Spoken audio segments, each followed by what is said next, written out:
Look, we invest in a very specific businesses, so the allocation is really much aligned with the long-term strategy of the fund, which is to invest in companies with some specific characteristics. One of them, which is maybe the most important one, is the ability of this business to innovate, and innovation not only for 1 or 2 years or a couple of years, but really for the long term. So we call those companies the innovation compounders. So those companies are able to sell and to discover new products and services that clients want to buy and want to pay a good price for. So we are very much into building a very concentrated portfolio of stocks and businesses really in line with this long-term objective.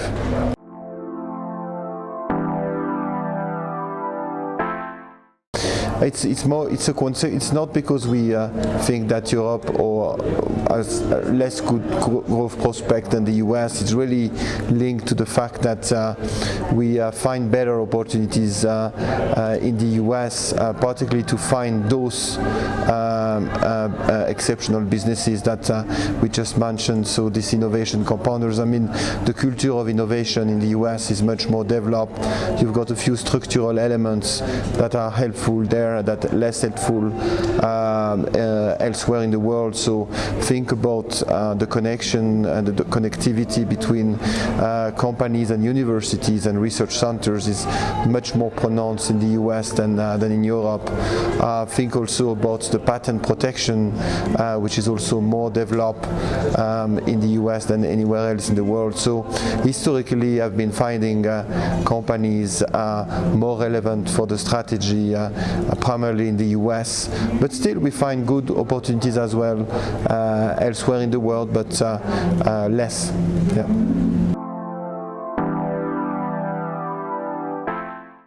So we use ESG as a performance enhancer, meaning that part of the due diligence that we are doing on companies, which is quite a long due diligence. So if you wish, the strategy is really to try to implement a private equity approach to the public world. And part of the due diligence includes ESG.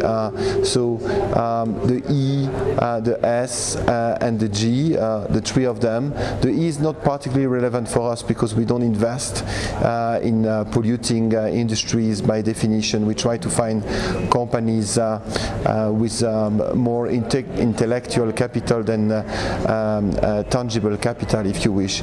But the S and the G are really much critical. So the G, one of the things I realized over the years is that companies that have a clear mission and a good business organization manage to deliver this kind of right products and services to their clients along the notion of innovation compounders that we described earlier. And for this you need to have the right boards, you need to write the right management. So the G of the ESG is very important. But even the S is something which we take into consideration, the relationship between the employees, between the management and the employees, turnover rates, and these kind of metrics are really important for us to understand the quality of the business.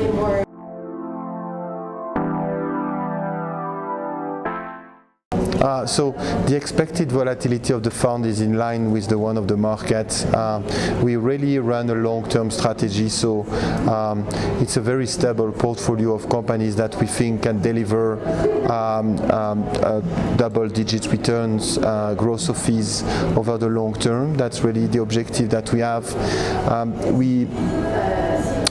We have holdings that we're very happy with in the water space, for example, in the US, a company called Xylem that is really delivering well on its strategy, or a music business based in California that we also like quite a lot, which is called Live Nation.